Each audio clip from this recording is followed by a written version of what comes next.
La sangre rociada y los niños.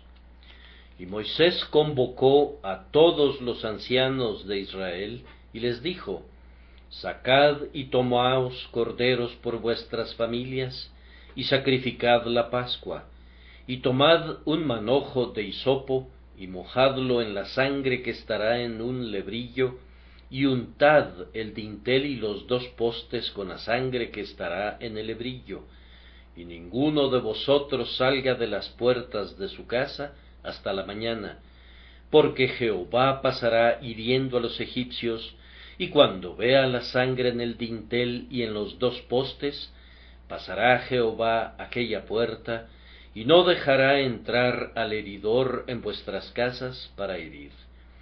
Guardaréis esto por estatuto para vosotros y para vuestros hijos para siempre. Y cuando entréis en la tierra que Jehová os dará, como prometió, guardaréis este rito. Y cuando os dijeren vuestros hijos: ¿qué es este rito vuestro?, vosotros responderéis: es la víctima de la Pascua de Jehová, el cual pasó por encima de las casas de los hijos de Israel en Egipto, cuando hirió a los egipcios y libró nuestras casas. Éxodo 12, 21 al 27. Yo queridos amigos, quería sinceramente seguir con el tema matinal del domingo pasado, pues me parece que es muy importante que continuemos dando un testimonio de la doctrina del sacrificio vicario de Jesucristo, nuestro Señor, sin cesar. Pero, al mismo tiempo, prometí que trataría de guardar la fiesta de los niños y que predicaría un sermón dirigido especialmente a los maestros de la escuela dominical. No pude predicar ese sermón para la escuela en el tiempo designado, que sirviera de apertura para esta semana dedicada a los niños bajo su cargo, pero pensé que no sería menos oportuno si concluyera sus reuniones con el mensaje de clausura. ¿Cómo podría cumplir con ambos propósitos? Pienso que el tema que tenemos ante nosotros me permitirá lograrlo. Hablaremos de la sangre rociada y de Jesús, el grandioso sacrificio por el pecado, y luego exhortaremos a todos los que conocen el valor de la gran redención a que enseñen a los jóvenes desde sus primeros días lo que significa la muerte de Jesús y la salvación por medio de su sangre. El Cordero Pascual era un tipo especial de nuestro Señor Jesucristo. No hemos de deducir esto del hecho general, que todos los antiguos sacrificios eran sombras de la sustancia verdadera y real, sino debemos hacerlo porque en el Nuevo Testamento se nos asegura que nuestra Pascua, que es Cristo, ya fue sacrificada por nosotros. 1 Corintios 5:7. Como el Cordero Pascual había de ser sin mancha, así era nuestro Señor, y su inmolación y su abrasamiento en el fuego eran un tipo de su muerte y de sus sufrimientos. Incluso en cuanto al tiempo, nuestro Señor cumplió el tipo, pues el tiempo de su crucifixión fue la Pascua. Así como la impresión responde al sello, así el sacrificio de nuestro Señor coincide con todos los elementos del ceremonial de la Pascua. Le vemos tomado de entre los hombres, y como oveja fue llevado a la muerte. Vemos su sangre derramada y rociada. Le vemos asado al fuego de la angustia. Por fe comemos de él, y sazonamos el festín con las hierbas amargas de la penitencia. Nosotros vemos a Jesús y la salvación allí donde el ojo carnal ve únicamente a un cordero inmolado y a un pueblo salvado de la muerte. El Espíritu de Dios, en el ceremonial de la Pascua, pone un énfasis especial en la rociadura de la sangre. Aquello a lo que los hombres se oponen grandemente, Él lo ha expuesto muy diligentemente como lo primordial y lo frontal de la revelación. La sangre del Cordero escogido era recogida en un lebrillo y no era derramada en el suelo para que no se desperdiciara, pues la sangre de Cristo es sumamente preciosa. Un hisopo era sumergido en el lebrillo que contenía la sangre. Las ramitas de ese pequeño arbusto retendrían las rojas gotas de tal manera que podían ser rociadas con facilidad. Entonces el padre de la familia salía y rociaba con el hisopo el dintel y los 2 postes laterales de la puerta, y así era marcada la casa con 3 regueros de color carmesí. No se ponía nada de la sangre sobre el umbral. ¡Ay del hombre que huelle la sangre de Cristo y la trate como algo profano!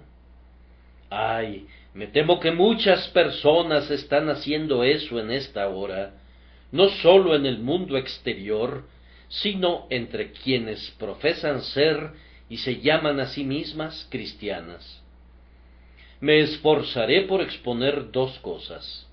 Primero, la importancia atribuida a la sangre rociada, y en segundo lugar, la institución conectada con ella, es decir, que los hijos deben ser instruidos en el significado del sacrificio para que a su vez puedan enseñar a sus hijos y mantengan viva la memoria de la gran liberación del Señor. Primero, la importancia atribuida a la sangre del sacrificio queda aquí muy clara.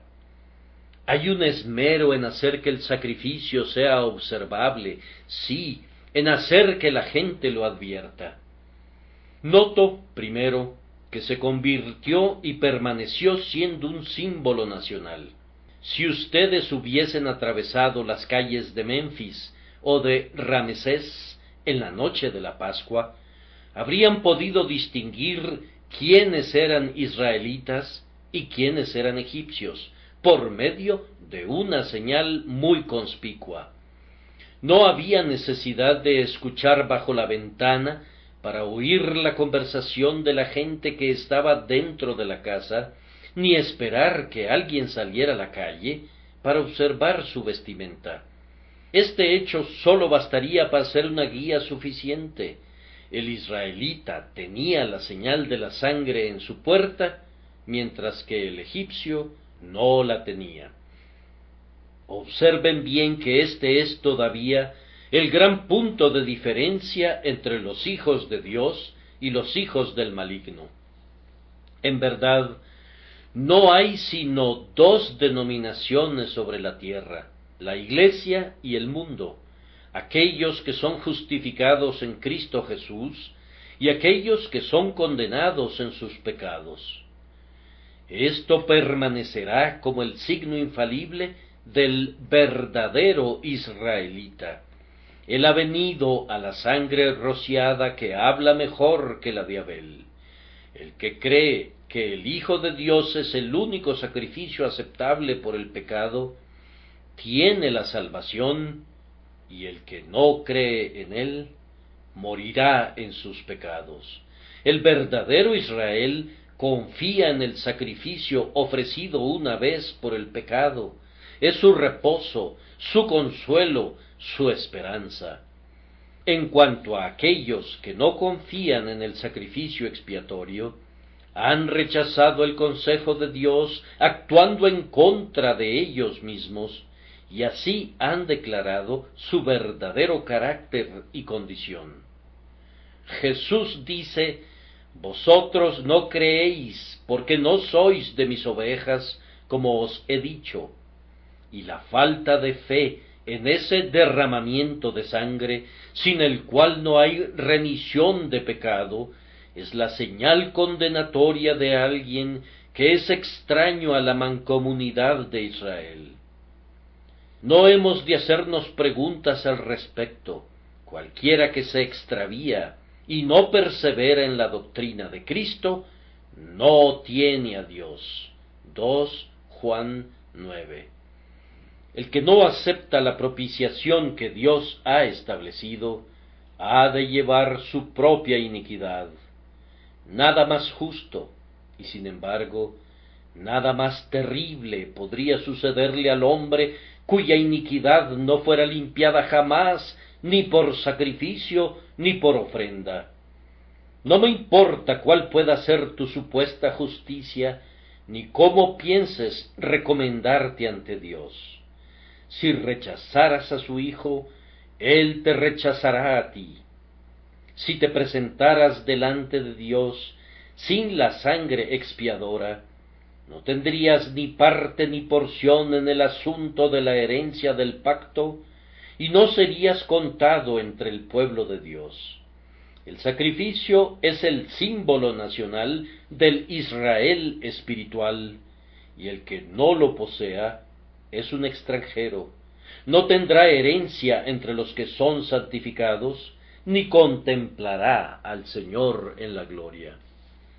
En segundo lugar, así como esta era la marca nacional, era también el signo salvador. Esa noche, el ángel de la muerte abrió con ímpetu sus alas, y conforme descendió sobre las calles de Egipto, hirió por todos lados a los primogénitos de los príncipes y a los primogénitos de las bestias, de tal manera que en cada hogar y en cada establo hubo un muerto. Allí donde veía la señal de la sangre, no entraba para herir, pero en todos los demás lugares, la venganza del Señor cayó sobre los rebeldes. Las palabras son muy notables. Jehová pasará hiriendo a los egipcios, y cuando vea la sangre en el dintel y en los dos postes, pasará Jehová aquella puerta, y no dejará entrar al heridor en vuestras casas para herir. ¿Qué detiene a la espada? Nada, sino la mancha en la puerta. El cordero ha sido inmolado, y han rociado sus casas con su sangre, y por tanto están a salvo. Los hijos de Jacob no eran más ricos, ni más sabios, ni más fuertes, ni más diestros que los hijos de Cam, pero ellos fueron redimidos por la sangre, y por eso vivieron, mientras que los que no conocían la señal redentora murieron. Cuando Jericó se derrumbó, la única casa que permaneció fue la que tenía el cordón de grana en la ventana, y cuando el Señor visite por el pecado, el hombre que escapará será aquel que conozca a Jesús, en quien tenemos redención por su sangre, el perdón de pecados según las riquezas de su gracia. Les pido su atención muy especial, sin embargo, a las palabras que son usadas en el versículo 23. Jehová pasará hiriendo a los egipcios, y cuando vea la sangre en el dintel y en los dos postes, pasará Jehová aquella puerta. Cuán instructiva es la expresión, cuando Él vea la sangre. Es algo muy consolador para ustedes y para mí contemplar la expiación, pues así ganamos la paz y entramos en el reposo. Pero, después de todo, la gran razón de nuestra salvación es que el propio Dios mira al sacrificio y se queda complacido por causa de su justicia. En el versículo 13 oímos al propio Dios decir: veré la sangre y pasaré de vosotros. Piensen en el ojo de Dios cuando se vuelve a aquel que quita el pecado del mundo y queda tan fijo en él que pasa de nosotros. Él tiene ojos muy puros como para contemplar la iniquidad, pero mira el rostro de su ungido y perdona el pecado. Él nos acepta con nuestro sacrificio. Nuestro autor de himnos hace bien en orar así. Míralo a Él y mira luego al pecador. Mírame a mí a través de las heridas de Jesús. No es nuestra visión de la sangre rociada la que constituye la base de la salvación, sino la visión de Dios de ella. La aceptación de Dios de Cristo es la garantía segura de la salvación de aquellos que aceptan su sacrificio. Amado, cuando tu ojo de la fe es débil, cuando los globos de tus ojos nadan en una cascada de lágrimas, cuando las tinieblas de la aflicción ocultan mucho de la visión, entonces Jehová ve la sangre de su Hijo y te perdona. En las densas tinieblas, cuando no puedes ver del todo, el Señor Dios no deja de ver nunca en Jesús aquello que le agrada y con lo que su ley es honrada. Él no permitirá que el destructor se acerque a ti para dañarte, pues Él ve en Cristo aquello que vindica su justicia y establece el necesario gobierno de la ley. La sangre es la señal salvadora. En este momento esa es la pregunta premiante para cada uno de los presentes del grupo reunido en esta casa. ¿Confías en la divina propiciación o no confías? Tráeme lo que quieras para demostrar tu propia excelencia personal. Yo no creo en ninguna virtud que insulte a la sangre del Salvador, que es lo único que nos limpia de todo pecado. Más bien, confiesa tus multiplicadas transgresiones y tus deficiencias, y luego ten ánimo y esperanza, pues hay perdón, grande e inmerecido, para el propio primero de los pecadores, por medio de él, que ha hecho la paz por la sangre de su cruz. Oh, mi querido oyente, culpable y autocondenado, si vinieras ahora y confiaras en Jesucristo, tus pecados, que son muchos, te serán todos perdonados, y amarás tanto a cambio, que toda la inclinación y el sesgo de tu mente serán vueltos del pecado a una obediencia de gracia.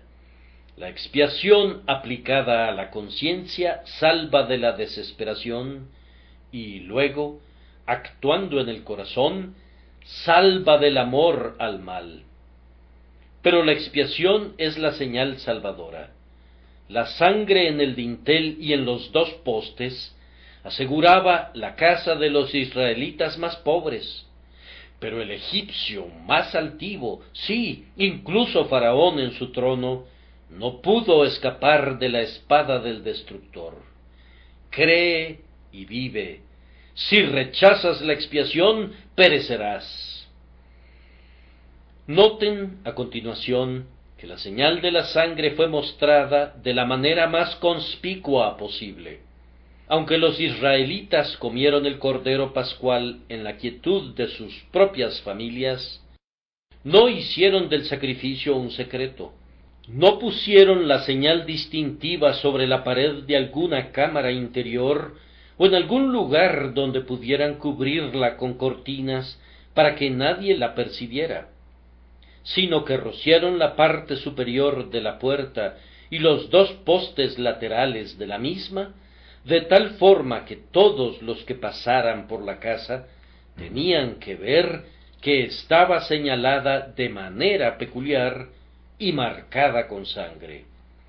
El pueblo del Señor no estaba avergonzado de que la sangre fuera rociada de esta manera en el frente de cada morada. Y quienes son salvados por el grandioso sacrificio, no han de tratar la doctrina de la sustitución como un credo secreto, que ha de ser mantenido secretamente, sin que deba ser confesado abiertamente. La muerte de Jesús en lugar nuestro y en sustitución nuestra no es una redención de la que estemos avergonzados de hablar en algún lugar, Nuestros críticos podrían describir eso como anticuado y pasado de moda, pero no nos avergüenza publicarlo a los cuatro vientos del cielo y profesar nuestra confianza en ella. El que se avergüence de Cristo en esta generación, de ese se avergonzará Cristo cuando venga en la gloria de su Padre y todos los santos ángeles con él. Abunda una teología en el mundo que admite a la muerte de Cristo a un cierto lugar indefinible de su sistema, pero ese lugar está colocado muy al fondo. Yo reclamo para la expiación el lugar más prominente y central. El Cordero ha de estar en medio del trono. La expiación no es un misterio del que se deba hablar escasamente, o del que si se llegara a hablar, habría que hacerlo susurrando. No, no, es una simplicidad sublime. Es un hecho que un niño ha de saber. Es una verdad para que la gente común se goce. Debemos predicar a Cristo crucificado, aunque no prediquemos ninguna otra cosa. Hermanos, no creo que un hombre deba oír a un ministro que predicara 3 sermones sin que hubiera enseñado la doctrina de la expiación. Doy amplia latitud cuando afirmo esto, pues yo no desearía predicar en absoluto sin exponer la salvación por fe en la sangre de Jesús. De un extremo a otro de mi púlpito y de mi tabernáculo, la marca de la sangre estará visible. Eso disgustará al enemigo, pero deleitará al que es fiel. Me parece a mí que la sustitución es el alma del Evangelio, la vida del Evangelio, la esencia del Evangelio. Por tanto, siempre debe estar al frente. Jesús, como el Cordero de Dios, es el alfa, y debemos ponerlo de primero y delante de todo lo demás. Te exhorto, pueblo cristiano, que no la conviertas en una doctrina secundaria. Otras verdades son valiosas, pero pueden ser colocadas muy dignamente en la distancia. Pero esta verdad ha de estar en la parte más visible. El centro del cristianismo es la cruz, y el significado de la cruz es la sustitución. Podríamos desconocer, podríamos ser incapaces de decir qué dolores soportó nuestro Jesús, pero creemos que fue por nosotros que colgó y sufrió allí. El gran sacrificio es el lugar de reunión de la simiente elegida. Nos encontramos en la cruz, al igual que cada familia de Israel se reunía alrededor de la mesa en la que se colocaba el cordero, y se reunía dentro de una casa que estaba marcada con sangre.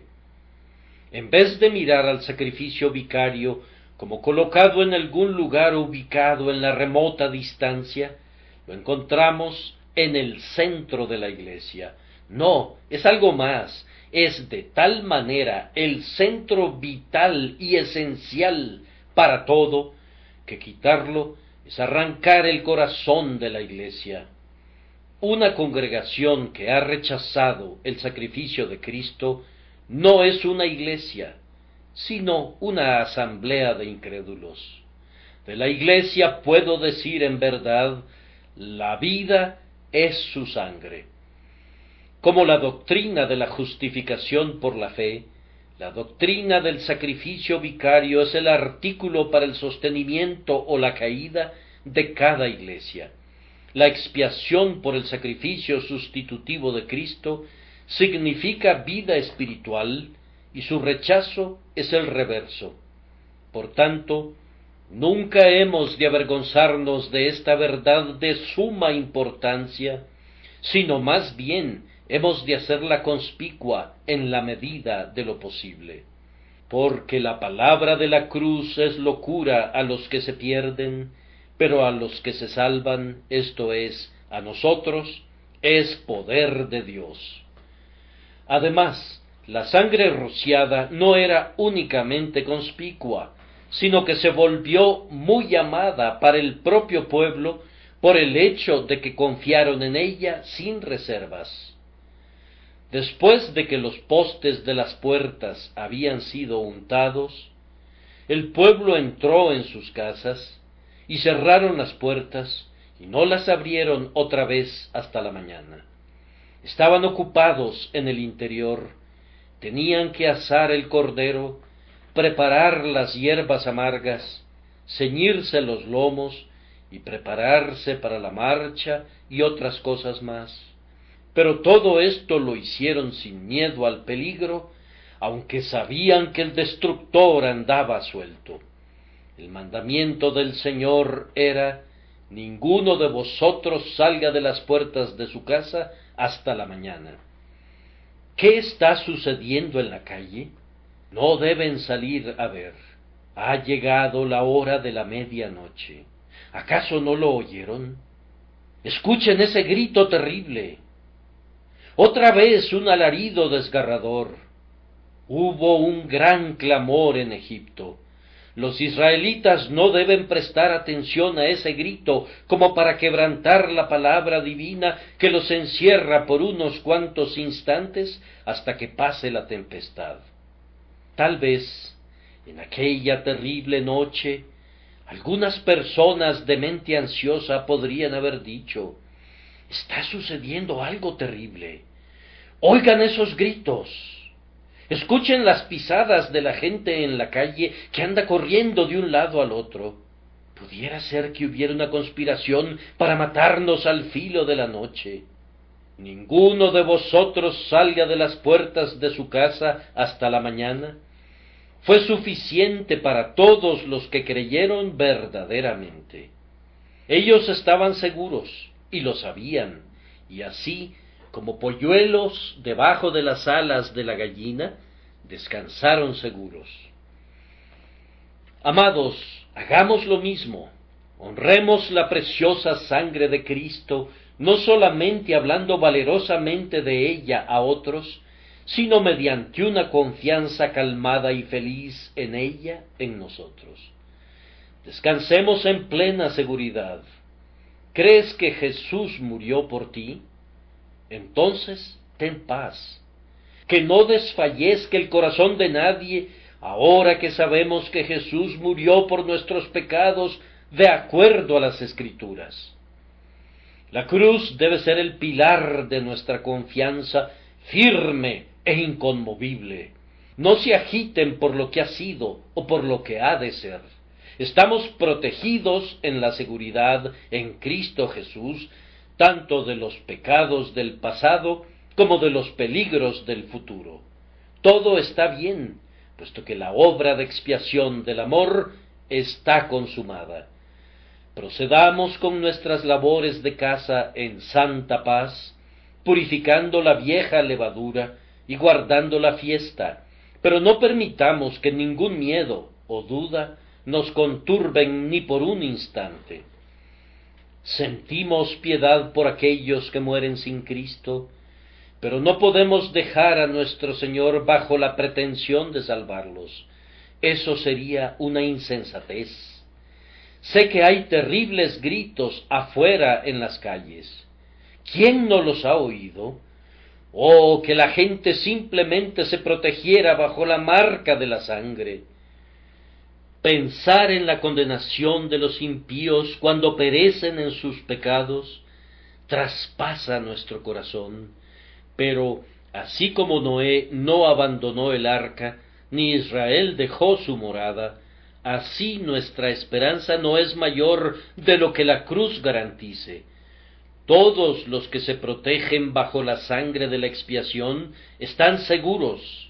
Y en cuanto a quienes rechazan esta gran salvación, ¿cómo escaparán? Hay grandes y tristes misterios en esta larga noche, pero en la mañana sabremos tanto de los tratos de Dios para con los hombres, como sea bueno que sepamos. Mientras tanto, trabajemos para conducir a nuestros semejantes al recinto de la seguridad, pero, a la vez, seamos nosotros mismos pacíficos, sosegados, reposados y felices. Ahora pues, ninguna condenación hay para los que están en Cristo Jesús. Justificados, pues, por la fe, tenemos paz para con Dios por medio de nuestro Señor Jesucristo. Y no solo esto, sino que también nos gloriamos en Dios por el Señor nuestro Jesucristo, por quien hemos recibido ahora la reconciliación. Con su paciencia ganarán sus almas. Lucas 21:19. Oh, descansen en el Señor y espérenlo pacientemente. Aliméntense del Cordero, pues su carne es verdadera comida. Ese mismo Jesús, que ha preservado su vida de la destrucción, será el sostén de esa vida eternamente. Sean felices debajo de la marca de sangre salvadora. Hagan un festín de su Pascua.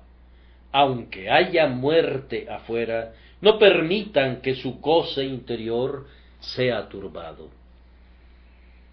No puedo detenerme mucho tiempo en cada punto, y por tanto adviertan a continuación que el derramamiento de la sangre pascual había de conservarse en perpetua memoria.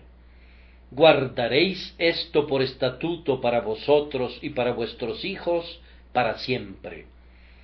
Mientras Israel permaneciera siendo un pueblo, debían guardar la Pascua. Mientras haya un cristiano en la tierra, la muerte sacrificial del Señor Jesús ha de guardarse en la memoria. Ni el progreso de los años, ni el avance del pensamiento podrían quitar la memoria del sacrificio pascual de Israel. Ciertamente fue una noche para ser recordada, cuando el Señor sacó a su pueblo de debajo del yugo de hierro de Egipto. Fue una liberación tan maravillosa, tanto en cuanto a las plagas que la precedieron, como al milagro en el Mar Rojo que le siguió, que ningún evento podía sobrepasarla en interés y gloria. Fue tal el triunfo del poder de Dios sobre el orgullo de Faraón, y tal la manifestación del amor de Dios, que no debían estar alegres meramente durante una noche, ni durante un año, y ni siquiera durante un siglo, sino que debían recordarlo por siempre. ¿No podría venir un tiempo cuando Israel alcanzara una mayor historia? ¿No podría algún evento más grandioso eclipsar la gloria del derrocamiento de Egipto? Nunca. La muerte de los primogénitos de Egipto y el cántico de Moisés en el Mar Rojo deben permanecer bordados para siempre en el tapiz de la historia hebrea.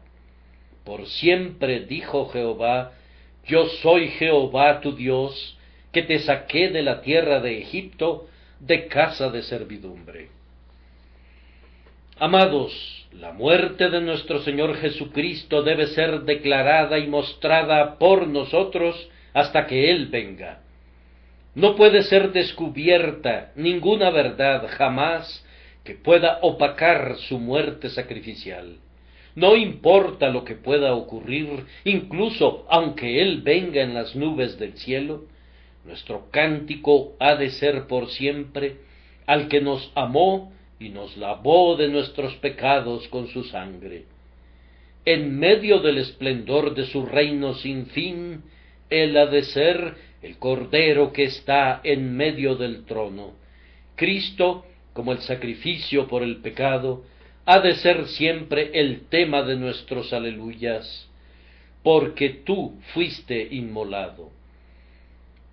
Ciertas mentes vanagloriosas están avanzando y avanzando de la roca al abismo, están progresando de la verdad a la falsedad, están pensando, pero sus pensamientos no son los pensamientos de Dios, ni sus caminos son sus caminos. Están dejando el Evangelio, se están apartando de Cristo y no saben a dónde van.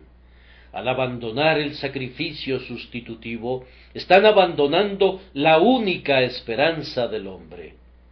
En cuanto a nosotros, oímos que el Señor nos dice: guardaréis esto por estatuto para vosotros y para vuestros hijos para siempre. Y eso haremos. Jesucristo es el mismo ayer y hoy y por los siglos, es nuestra jactancia y nuestra gloria. Que otros se descarríen hasta donde quieran, pero nosotros permaneceremos con quien llevó nuestros pecados en su propio cuerpo en el madero. Noten además, queridos amigos, que cuando el pueblo llegó a la tierra en la que ningún egipcio había entrado jamás, ellos debían todavía recordar la Pascua, y cuando entréis en la tierra que Jehová os dará, como prometió, guardaréis este rito. En la tierra que fluía leche y miel, debían guardar todavía el memorial de la sangre rociada. Nuestro Señor Jesús no es sólo para el primer día de nuestro arrepentimiento, sino para todos los días de nuestras vidas. Le recordamos tanto en medio de nuestros goces espirituales más elevados, como en nuestras más profundas aflicciones espirituales. El Cordero Pascual es para Canaán, así como para Egipto, y el sacrificio por el pecado es para nuestra plena seguridad, así como para nuestra trémula esperanza. Ustedes y yo nunca alcanzaremos tal estado de gracia que podamos prescindir de la sangre que nos limpia del pecado. Si alguna vez alcanzáramos la perfección, entonces Cristo sería aún más precioso de lo que es hoy, o, si no lo encontráramos así, podemos estar seguros de que nuestro pretendido logro es un infeliz engaño. Aunque andamos en luz como Dios está en luz, y tengamos constante comunión con Él, aún así, es la sangre de Jesucristo su Hijo la que nos limpia de todo pecado. Además, hermanos, quiero que noten cuidadosamente que esta sangre rociada había de ser una memoria que lo llenara todo. Capten este pensamiento: los hijos de Israel no podían salir de sus casas y no podían entrar a ellas sin el recuerdo de la sangre rociada. Estaba sobre sus cabezas, debían pasar debajo de ella. Estaba a su mano derecha y a su mano izquierda, tenían que estar rodeados de ella. Casi podrían decir de ella: ¿a dónde me iré de tu presencia? Ya sea que miraran a sus puertas o a las puertas de sus vecinos, siempre había ese triple reguero que permanecía allí tanto de día como de noche. Y esto no era todo. Cuando dos de Israel se casaban y se ponía el cimiento de una familia, había otro memorial. El joven esposo y la esposa tenían el goce de mirar a su hijo primogénito y luego recordaban que el Señor había dicho: conságrame todo primogénito.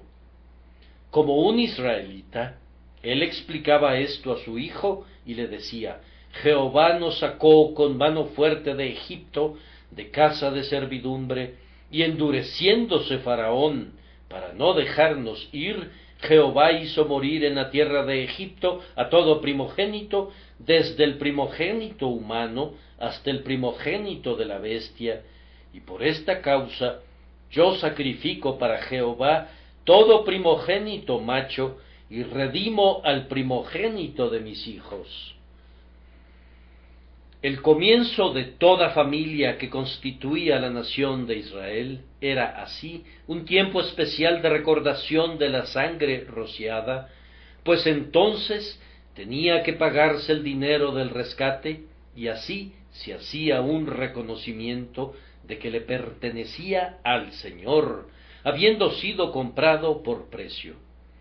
De muchas maneras, y por su presencia en todas partes, se le recordaba al pueblo de la necesidad del sacrificio.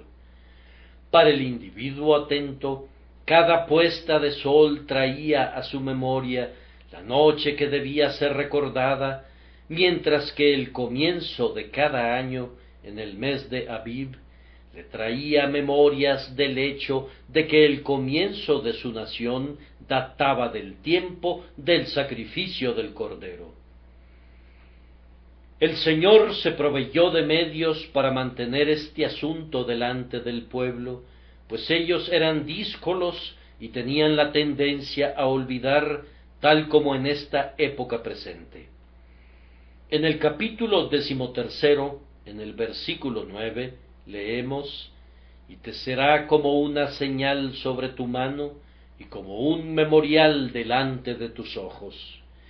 Y otra vez, en el versículo 16, leemos: «Te será, pues, como una señal sobre tu mano, y por un memorial delante de tus ojos, por cuanto Jehová nos sacó de Egipto con mano fuerte».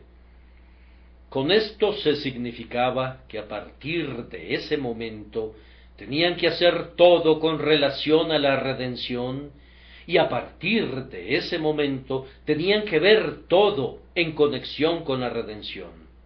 La redención por sangre tenía que consagrar la mano de todo hombre, de tal forma que no podía usarla para el mal, sino que debía emplearla para el Señor. No podía tomar en su mano su alimento o su herramienta sin la recordación de la sangre rociada que había convertido su alimento y su labor en una bendición. Todos sus actos tenían que estar bajo la influencia de la sangre expiatoria. Oh, qué servicio prestaríamos ustedes y yo si siempre ofreciéramos una labor redimida. Si acudiéramos a nuestra clase de la escuela dominical, por ejemplo, sintiendo: «Soy comprado por un precio», y si predicáramos con labios redimidos el evangelio de nuestra propia salvación, cuán vívida y amorosamente hablaríamos. ¿Qué efecto tendría esto en nuestras vidas? Algunos de ustedes no se atreverían a hacer lo que hacen ahora si recordaran que Jesús murió por ustedes. Muchas cosas que han dejado sin hacer serían atendidas de inmediato si tuviesen una más clara conciencia del amor redentor. Los judíos se volvieron supersticiosos y se contentaban con la letra de la ley, y por ello escribieron ciertos versículos en pequeñas franjas de pergamino llamadas filacterias, que encerraban en una caja y luego la ataban en sus muñecas. El verdadero significado del pasaje no radicaba en ninguna acción infantil de ese tipo, sino que les enseñaba que debían laborar y actuar con manos santas, como hombres bajo sobrecogedoras obligaciones para con la gracia redentora del Señor. La redención debe ser nuestro impulso para el santo servicio, nuestro freno cuando somos tentados a pecar. Debían llevar también la memoria de la Pascua como frontales entre sus ojos, y ustedes saben cómo ciertos judíos efectivamente llevaban filacterias en sus frentes. Eso no podía ser más que la mera cáscara de la cosa. La esencia del mandato era que debían mirarlo todo en referencia a la redención por sangre. Hermanos, debemos ver todo en este mundo a la luz de la redención, y entonces veremos todo rectamente. Ocurre un cambio maravilloso cuando ven a la providencia desde el pie de la cruz, en vez de verla desde el punto de vista del mérito humano.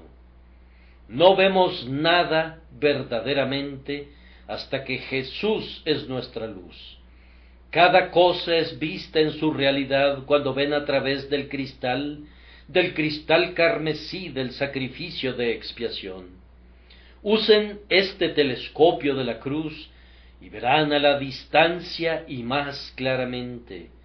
Miren a los pecadores a través de la cruz, miren a los santos a través de la cruz, miren al pecado a través de la cruz, miren los deleites y las aflicciones del mundo a través de la cruz, miren al cielo y al infierno a través de la cruz.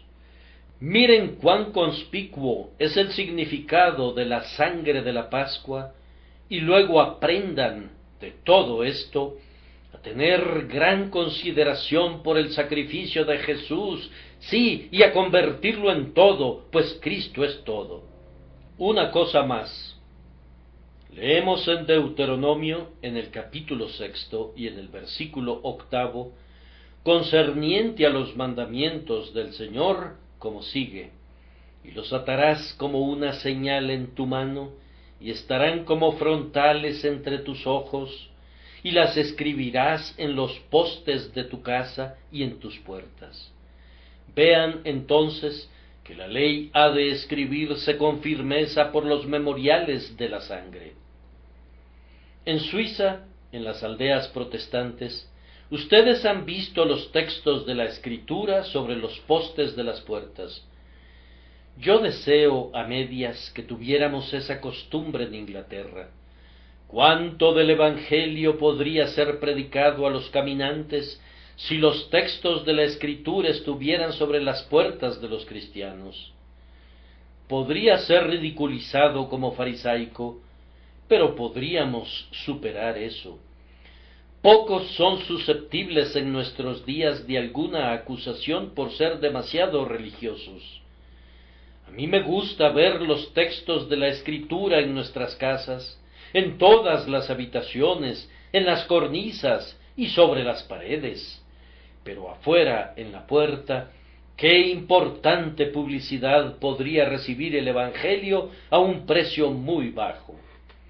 Pero noten que cuando el judío escribía sobre los postes de sus puertas una promesa, o un precepto, o una doctrina, tenía que escribir sobre una superficie manchada con sangre, y cuando llegaba la Pascua del año siguiente, tenía que rociar la sangre con el hisopo justo sobre lo que estaba escrito. Me parece muy deleitable pensar en la ley de Dios en conexión con ese sacrificio expiatorio que la ha magnificado y que la ha hecho honorable. Los mandamientos de Dios me llegan como a un hombre redimido.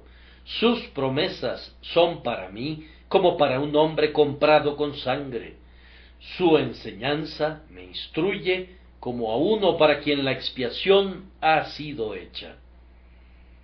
La ley en la mano de Cristo no es una espada que nos mate, sino una joya que nos enriquece. Toda verdad tomada en conexión con la cruz es grandemente acrecentada en valor. La propia Santa Escritura se vuelve amada en un grado séptuplo cuando vemos que nos llega como a los redimidos del Señor y muestra en cada una de sus páginas las señales de esas amadas manos que fueron clavadas al madero por nosotros. Amados, ustedes ven ahora cómo todo fue hecho para que la sangre del Cordero Pascual pudiera ser llevada a una excelsa posición en la estima de la gente a quien el Señor sacó de Egipto. Y ustedes y yo debemos hacer todo aquello en lo que podamos pensar para exponer y mantener delante de los hombres, por siempre, la preciosa doctrina del sacrificio expiatorio de Cristo. Al que no conoció pecado, por nosotros lo hizo pecado, para que nosotros fuésemos hechos justicia de Dios en él. Y ahora voy a pasar un breve tiempo trayendo a su memoria la institución que estaba conectada con el recuerdo de la Pascua. Y cuando os dijeren vuestros hijos, ¿qué es este rito vuestro? Vosotros responderéis, es la víctima de la Pascua de Jehová. La indagación debe ser estimulada en las mentes de nuestros hijos.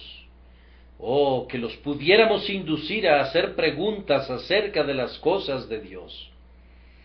Algunos de ellos indagan desde muy temprano, mientras que otros parecen enfermos con una indiferencia semejante a la de los adultos. Hemos de tratar con ambos órdenes de mente. Es bueno explicar a los hijos la ordenanza de la cena del Señor, pues esto expone la muerte de Cristo en símbolo. Lamento que los hijos no vean más a menudo esta ordenanza. El bautismo y la cena del Señor deberían ser colocados ambos a la vista de la generación que surge, para que puedan entonces preguntarnos: ¿qué es este rito vuestro?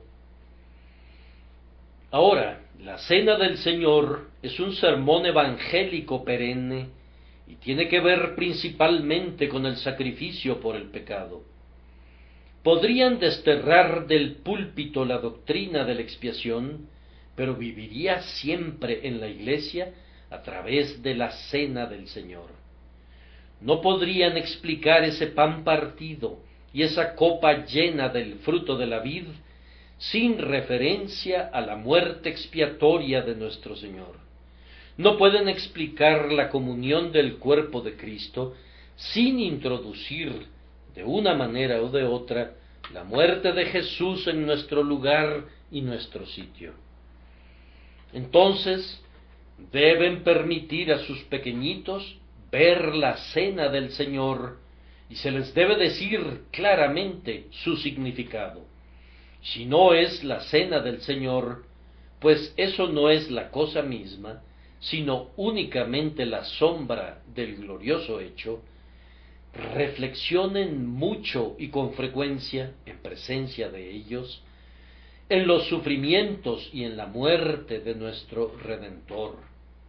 Ellos deben pensar en Getsemaní y en Gabata y en el Gólgota, y deben aprender a cantarle en tonos quejumbrosos a Él, que entregó su vida por nosotros.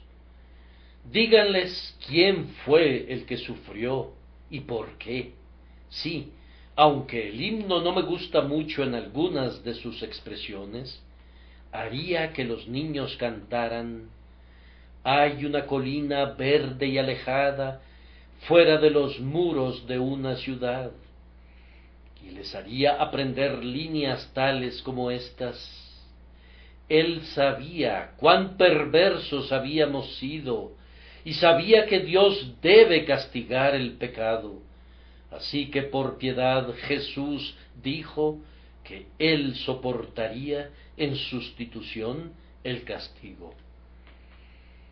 Y cuando la atención es estimulada para el mejor de los temas, debemos estar listos a explicar la grandiosa transacción por la cual Dios es justo y sin embargo los pecadores son justificados. Los niños pueden entender bien la doctrina del sacrificio expiatorio. Tiene el propósito de ser un evangelio para los más jóvenes. El evangelio de la sustitución es una simplicidad, aunque sea un misterio. No debemos estar contentos hasta que nuestros pequeñitos conozcan y confíen en el sacrificio consumado. Este es un conocimiento esencial y es la llave para las demás enseñanzas espirituales. Nuestros amados hijos deben conocer la cruz y así habrán comenzado bien. Junto a todo lo que reciban, deben recibir un entendimiento de esto y entonces tendrán el cimiento debidamente colocado. Esto requerirá que le enseñen al niño su necesidad de un Salvador. No deben retrasar esta necesaria tarea. No halaguen al niño con basura engañosa acerca de que su naturaleza es buena y que necesita ser desarrollada. Díganle que debe nacer de nuevo. no lo catapulten con la fantasía de su propia inocencia, sino que han de mostrarle su pecado. Menciónenle los pecados infantiles a los que está propenso y pídanle al Espíritu Santo que obre convicción en su corazón y en su conciencia. Traten con los jóvenes de una manera semejante a como tratarían a los adultos. Sean exhaustivos y honestos con ellos. Una religión endeble no es buena ni para los jóvenes ni para los viejos. Estos muchachos y muchachas necesitan el perdón por medio de la preciosa sangre, tan ciertamente como cualquiera de nosotros. No duden en decirle al niño su ruina, de otra manera no deseará el remedio. Háblenle también del castigo del pecado y adviértanle de su terror. Sean tiernos, pero sean sinceros. No oculten del joven pecador la verdad, por terrible que sea. Ahora que ha llegado a los años de responsabilidad, si no creyera en Cristo, le irá muy mal en el último gran día. Pongan delante de él el tribunal y recuérdenle que tendrá que rendir cuentas de las cosas hechas en el cuerpo. Esfuércense para despertar la conciencia y pídanle a Dios el Espíritu Santo que obre por ustedes hasta que el corazón se torne tierno y la mente perciba la necesidad de la gran salvación. Los niños necesitan aprender la doctrina de la cruz para que puedan encontrar la salvación inmediata. Doy gracias a Dios porque en nuestra escuela dominical creemos en la salvación de los niños como niños. Cuán múltiple ha sido mi gozo cuando veo a muchachos y muchachas pasar al frente para confesar su fe en Cristo. Quiero decir otra vez que los mejores convertidos, los más claros convertidos, los más inteligentes convertidos que hayamos tenido jamás han sido los jóvenes. Y en lugar de haber alguna deficiencia en su conocimiento de la palabra de Dios y de las doctrinas de la gracia, hemos descubierto que tienen una familiaridad deleitable con las grandes verdades cardinales de Cristo. Muchos de estos amados niños han sido capaces de hablar de las cosas de Dios con gran placer de corazón y fuerza de entendimiento. Prosigan, queridos maestros, y crean que Dios salvará a sus niños. No se contenten con sembrar principios en sus mentes que puedan posiblemente desarrollarse en años posteriores, sino que han de trabajar por la inmediata conversión. Esperen fruto de sus niños mientras sean niños. Oren por ellos para que no corran al mundo y caigan en los males de los pecados visibles, para luego regresar con huesos rotos al buen pastor, sino que sean guardados por la rica gracia de Dios de los senderos del destructor y que crezcan en el rebaño de Cristo, primero como corderos de su rebaño y luego como ovejas de su mano. De una cosa estoy seguro, y es que si enseñamos a los niños la doctrina de la expiación en los términos más inconfundibles, nos estaremos haciendo un bien a nosotros mismos. Algunas veces espero que avive a su iglesia y la restaure a su antigua fe por una obra de gracia entre los niños. Si él trajera a nuestras iglesias una gran afluencia de jóvenes, ¿cómo tendería a vivificar la sangre indolente de los negligentes y de los amodorrados? Los niños cristianos tienden a mantener la casa viva. Oh, que pudiéramos tener más de ellos. Si el Señor nos ayudara a enseñarles a los niños, nos estaríamos enseñando a nosotros mismos. No hay mejor manera de aprender que enseñando, y no saben bien algo mientras no lo puedan enseñar a alguien más. no conocen enteramente una verdad, mientras no la puedan poner delante de un niño para que la vea. Al tratar de lograr que un pequeñito entienda la doctrina de la expiación, tendrán ustedes mismos un entendimiento más claro y por tanto les recomiendo ese santo ejercicio. ¡Qué misericordia sería si nuestros hijos estuvieran plenamente cimentados en la doctrina de la redención por medio de Cristo! Si fueran advertidos de los evangelios falsos de esta época perversa, y si fueran enseñados a descansar sobre la roca eterna de la obra consumada de Cristo, podríamos esperar tener una generación después de la nuestra que mantendrá la fe y que será mejor que sus padres. Sus escuelas dominicales son admirables, pero ¿cuál es su propósito si no enseñan el Evangelio en ellas? Juntan a los niños y los mantienen quietos durante 1 hora y media, y luego los envían a casa. ¿Pero para qué sirve eso? Puede traer alguna quietud a sus padres y madres, y eso es, tal vez, el motivo por el que los envían a la escuela. Pero todo el bien real radica en el material que se enseña a los niños.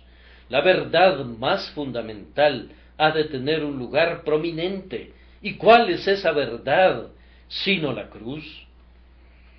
Algunos les hablan a los niños acerca de ser buenos niños y niñas y cosas semejantes. Esto es, les predican la ley a los niños, aunque predicarían el Evangelio a los adultos. ¿Es honesto eso? Los niños necesitan el Evangelio, todo el Evangelio sin adulteración. Los niños deben recibirlo, y si son enseñados por el Espíritu de Dios, son capaces de recibirlo al igual que las personas de años maduros. Enséñenles a los pequeñitos que Jesús murió, el justo por los injustos, para llevarnos a Dios.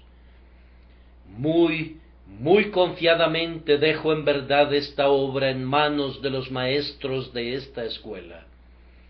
Nunca conocí a un cuerpo más noble de hombres y mujeres cristianos, pues son tan sinceros en su apego al viejo evangelio como son ávidos de ganar almas.